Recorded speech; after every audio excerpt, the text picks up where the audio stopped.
एक मंच सजा है। मंच के पीछे लाल रंग का एक बैनर लगा है और टाइम भी फिक्स हो चला है। तमाम पत्रकार अपने कैमरा पर्सन्स के साथ पटना के मौर्या होटल भी पहुंच चुके हैं, लेकिन तभी एक नई सूचना आ जाती है कि प्रेस कॉन्फ्रेंस को टाल दिया गया है और प्रेस कॉन्फ्रेंस 4 बजे होगी। फिर 4 भी बजता है, लेकिन 4 बजने से पहले एक बार फिर सूचना मिल जाती है कि प्रेस कॉन्फ्रेंस 4 बजे नहीं होकर 6 बजे होगी। किसकी प्रेस कॉन्फ्रेंस है ये, और आखिरकार महागठबंधन को लेकर कई सवाल क्यों उठने लगे हैं? क्या राहुल गांधी बार बार एक रूठे साथी को मनाने की कोशिश कर रहे हैं, या फिर कि तेजस्वी यादव भी अब ये मन बना चुके हैं कि जिसको जहां जाना है जाए, हम अब वही करेंगे जो कर रहे हैं? कुल मिलाकर आज की तारीख में महागठबंधन के भविष्य पर भी कुछ सवाल उठ रहे हैं, लेकिन दरअसल इन तमाम सवालों के मद्देनजर हमें कुछ और विश्लेषण करने की जरूरत है। विश्लेषण इस बात की कि क्या किसी अवसरवादी व्यक्ति की वजह से महागठबंधन को, राहुल गांधी को और तेजस्वी यादव को अपने पद से दिग्भ्रमित होने की जरूरत है। सारी बातें जरा विस्तार से करेंगे, क्योंकि ये चर्चा ऐन वक्त पर, शादी के वक्त फूफा बन चुके मुकेश सहनी की है। नमस्कार, मैं स्वप्निल और आप मुद्दा देख रहे हैं। दोस्तों, आगे बढ़े उससे पहले एक छोटी सी अपील है। मुद्दा इन दिनों एक गंभीर आर्थिक संकट से जूझ रहा है। एक तरफ हमारे मेन बैंक अकाउंट फ्रीज चल रहे हैं, तो दूसरी तरफ हमारे 2.5 साल पुराने चैनल को हमसे छीना जा चुका है। ऐसे में आपसे गुजारिश है कि यदि आप चाहें, यदि आप सक्षम हो, तो छोटी छोटी मदद मुद्दा की जरूर कीजिएगा। इसके लिए आप स्क्रीन पर दिख रहे QR कोड या फिर के नीचे दिख रहे UPI नंबर का इस्तेमाल कर सकते हैं। अब आगे बढ़ते हैं। पटना के मौर्या होटल में दरअसल आज मुकेश सहनी ने एक प्रेस कॉन्फ्रेंस रखी थी, और साथ ही साथ मुकेश सहनी को लेकर जो सबसे बड़ी अपडेट थी वो कल देर रात आ गई, जब तेजस्वी यादव के घर पर तमाम बड़े नेताओं का जमावड़ा लगा था। कांग्रेस के, RJD के और गठबंधन को लेकर बातचीत चल रही थी, तो उस बैठक में मुकेश सहनी नहीं पहुंचे थे। मुकेश सहनी क्यों नहीं पहुंचे थे, क्या तेवर दिखा रहे थे, जरा आप उन बातों को भी जान लीजिए। कांग्रेस और RJD ने मुकेश सहनी को 18 सीटों का ऑफर दिया था। इसके बाद RJD की तरफ से कांग्रेस को बार बार यह कहा जाने लगा कि मुकेश सहनी 8 और सीट मांग रहे हैं। कम से कम ये जो 8 सीटें और देनी हैं, ये आप अपने कोटे से दे दीजिए। फिर कांग्रेस की तरफ से एक तर्क आया कि भला हम तो पहले से ही कम सीटों पर लड़ रहे हैं, फिर ऐसे में हम अपने कोटे से मुकेश सहनी को सीट कैसे ऑफर कर सकते हैं? और इसके बाद मुकेश सहनी नाराज होकर बैठ गए, शादी के वक्त फूफा बन गए। उन्होंने ये नहीं सोचा कि 18 सीटें तो ठीक है, 18 सीटों पर ही तो पहले कम से कम जिताऊ उम्मीदवार उतार दूं, कम से कम एक अच्छा स्ट्राइक रेट लेकर आऊं। लेकिन मुकेश सहनी ने यह सब ना सोचते हुए अपनी जिद सीधे रख दी। कहा, नहीं भैया, ऐसे नहीं चलेगा, हमको 35 सीटें चाहिए। मुकेश सहनी ने, अगर आपको याद हो, तो शुरुआत 60 सीटों की डिमांड के साथ करी थी। यानी कि मुकेश सहनी चाहते थे महागठबंधन के दोनों प्रमुख दल यानी कि भारतीय राष्ट्रीय कांग्रेस और RJD उन्हें 60 सीटें दें। मुकेश सहनी की यह जिद तो किसी भी तरीके से मानी नहीं जा सकती थी। लिहाजा मुकेश सहनी फिर खुद से ही कम करके अपनी सीटों को 35 पर आए। लेकिन RJD हो या फिर कि कांग्रेस, दोनों धड़े के तमाम नेता ये बात अच्छी तरीके से जानते थे कि मुकेश सहनी दरअसल 18-20 सीटों से ज्यादा लेकर जाएंगे तो इसका नुकसान महागठबंधन को ही होगा।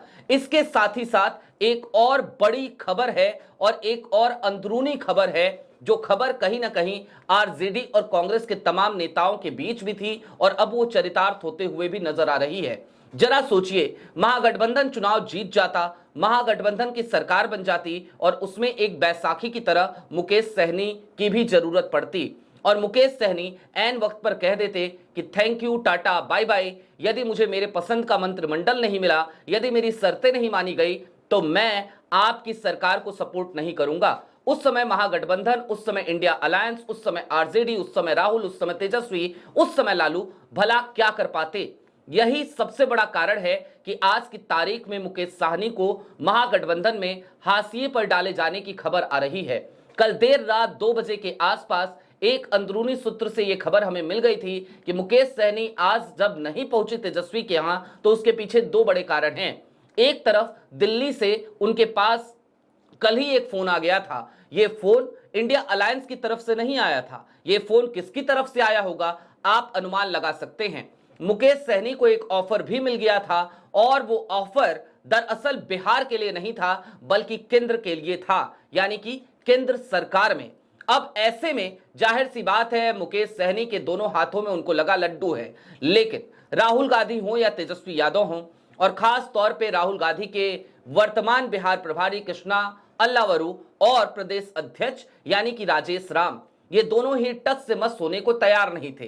तेजस्वी ने भी बीच बचाव करने की कोशिश करी कि 8 सीटें कांग्रेस अपने कोटे से दे दे। लेकिन जब तेजस्वी यादव 100 से ज्यादा सीटों पर 135 सीटों पर लड़ने के बावजूद अपनी सीटों में से 8 सीटें नहीं दे सकते हैं, तो फिर भला कांग्रेस जो 100 के आंकड़े को भी पार नहीं कर रही, वो भला आखिरकार कैसे अपनी सीटें दे देगी।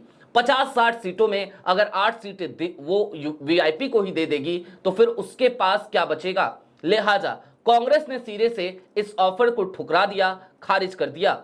मुकेश सहनी ही दरअसल एक और बड़ी वजह है कि अब तक महागठबंधन में सीट बंटवारे पर जूतम पैजार की नौबत जारी है। आज की तारीख तक कांग्रेस और आरजेडी सिंबल तो बांट रहे हैं लेकिन सूची जारी नहीं कर पा रहे, और इसके पीछे सबसे बड़ा कारण अगर कोई है तो वो शादी के वक्त फूफा बने मुकेश सहनी ही हैं। अब आज की तारीख में क्या क्या हो सकता है, क्या क्या परिस्थितियां हैं, जरा उनको भी विस्तार से समझ लीजिए। मुकेश सहनी आज 6 बजे प्रेस कॉन्फ्रेंस करेंगे। बहुत हद तक संभव है कि वो प्रेस कॉन्फ्रेंस में इस बात का ऐलान कर दें कि उनका रास्ता रविन्द्रनाथ टैगोर की उन पंक्तियों की तरह हो चला है, यानी कि एकला चलो रे। लेकिन क्या मुकेश सहनी अगर एकला चलो रे के सिद्धांत पे आगे बढ़ेंगे तो इससे महागठबंधन को कोई नुकसान होगा? अगर इसका विश्लेषण करिएगा तो आपको पता चलेगा कि ऐसा होता हुआ फिलवक्त दिखाई नहीं देता। वैसे भी बिहार का चुनाव फिलवक्त बड़ा दिलचस्प हो चला है।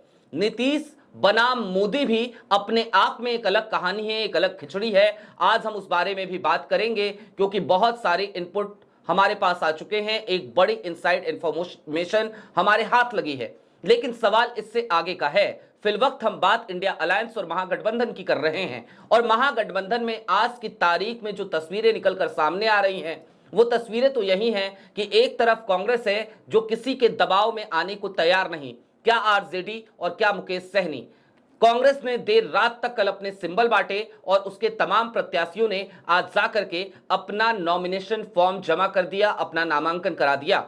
जाहिर सी बात है आरजेडी का खेमा इससे खुश नहीं है। खुश तो वो लोग भी नहीं हैं जो रहते तो कांग्रेस में हैं लेकिन स्तुति किसी और की किया करते हैं। खुश वो लोग भी नहीं हैं जो खुलकर भरे मंच से आज की तारीख तक कांग्रेस के बारे में भले ही कुछ बोल पाए ना बोल पाए, अपना स्टैंड ले पाए ना ले पाए, लेकिन वो आरजेडी और तेजस्वी यादव के लिए खुलकर स्टैंड लेते नजर आते हैं। ये सारी बातें इशारों की हैं, इशारों में समझिए। जाकर के इंडिया टुडे ग्रुप पे एक पुराने प्रदेश अध्यक्ष का आप बयान देख लीजिएगा। उन्होंने तो अभी अभी एक और ट्वीट कर दिया है। सुबह की वीडियो में मैंने एक और ट्वीट के उनके जिक्र किया था, दूसरा वाला ट्वीट उससे 4 कदम आगे बढ़कर किया गया ट्वीट है। कुल मिलाकर इस बात को समझिए कि चाहे वो कांग्रेस के भीतर बैठा हुआ स्लीपर सेल हो जो कांग्रेस को मजबूत होते नहीं देखना चाहता, या फिर कि वो तमाम रीजनल पार्टीज जो कभी ना कभी कांग्रेस के ही वोट बैंक को अपना आधार बनाकर कांग्रेस से ही वोट बैंक खींचकर अस्तित्व में आई थी, आज उन सब के पेट में मरोड़ इसलिए उठ रहा है कि आखिरकार राहुल गांधी का एक करीबी प्रभारी जो अब बिहार पहुंच गया है, उसको ड्यूटी ही यही दी गई थी कि वो कांग्रेस को जमीन पर धरातल पर जिंदा करे। उसको जिम्मेदारी ही यही सौंपी गई थी कि गणेश परिक्रमा करने वाले लोगों को जरा साइडलाइन किया जाए। आज की तारीख में उसका वर्चस्व दिखाई देता है। वो टिकट के बंटवारे से लेकर तमाम चीजों पर जो रणनीति बनाता है, हर उस रणनीति में सिर्फ और सिर्फ कांग्रेस के हित के बारे में चिंताएं होती हैं। उसके पास अपनी रिपोर्ट्स होती हैं, अपनी टीम होती है, अपना टीम मैनेजमेंट होता है और एक कल्चर होता है। और ऐसे में आज की तारीख में मौजूदा कांग्रेस प्रदेश अध्यक्ष यानी कि राजेश राम भी प्रभारी के साथ हाथ में हाथ मिलाकर चलते हुए देखे जा सकते हैं। यानी कि कांग्रेस एक तरफ जहां खुद को अपने दम पर मजबूत करने की कवायद में लगी है, वहीं पर महागठबंधन में चल रही ये तमाम उधेड़-बुन की स्थितियां कांग्रेस को ऐसा लगता है जैसे डगमगाने की कोशिश करने के लिए ही की जा रही हों।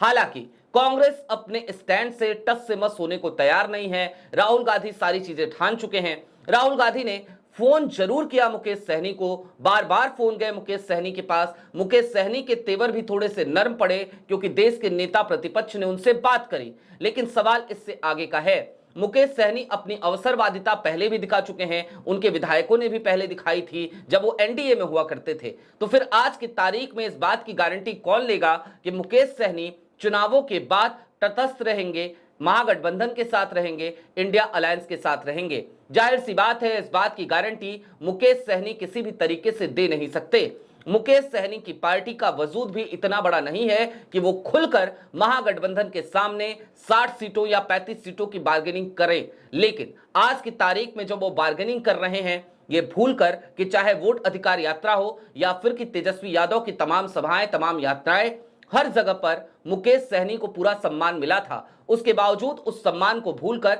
यदि आज की तारीख में ऐन चुनाव के वक्त पर वो शादी के फूफा बन रहे हैं, तो फिर शायद दिलीप जायसवाल ने सही कहा था कि वो थाली के बैगन बन गए हैं। थाली के बैगन मुकेश सहनी अपने कृत्यों की वजह से बने हैं। उनकी अवसरवादिता वाली सोच यदि खुलकर सामने नहीं आई होती तो शायद आज की तारीख में मुकेश सहनी को यह दिन नहीं देखना पड़ता। खैर, मंच सजा हुआ है, बैनर लगा हुआ है, मुकेश सहनी आएंगे, प्रेस कॉन्फ्रेंस करेंगे सुबह 12 बजे से लेकर 4 बजे तक, 4 बजे से लेकर अब 6 बजे तक। देखना दिलचस्प होगा कि अब से कुछ देर बाद यानी कि 6 बजे ये प्रेस कॉन्फ्रेंस शुरू भी होती है या फिर कि एक और इंतजार हमें करना पड़ता है। मुकेश सहनी कोई नया टाइमलाइन दे देते हैं और कहते हैं अभी नहीं जी, थोड़ी देर बाद प्रेस कॉन्फ्रेंस करते हैं। क्या होगा भविष्य के गर्भ में है, जैसा भी होगा अपडेट करते रहेंगे। अभी के लिए दीजिए इजाजत। ऐसे ही तमाम अपडेट्स, तमाम डेवलपमेंट्स के लिए जुड़े रहिए मुद्दा के साथ। चलते चलते फिर वही अपील, चैनल पे नए हो तो सब्सक्राइब करते हुए जाइएगा, सक्षम हो तो छोटी छोटी मदद मुद्दा की जरूर कीजिएगा। बहुत शुक्रिया।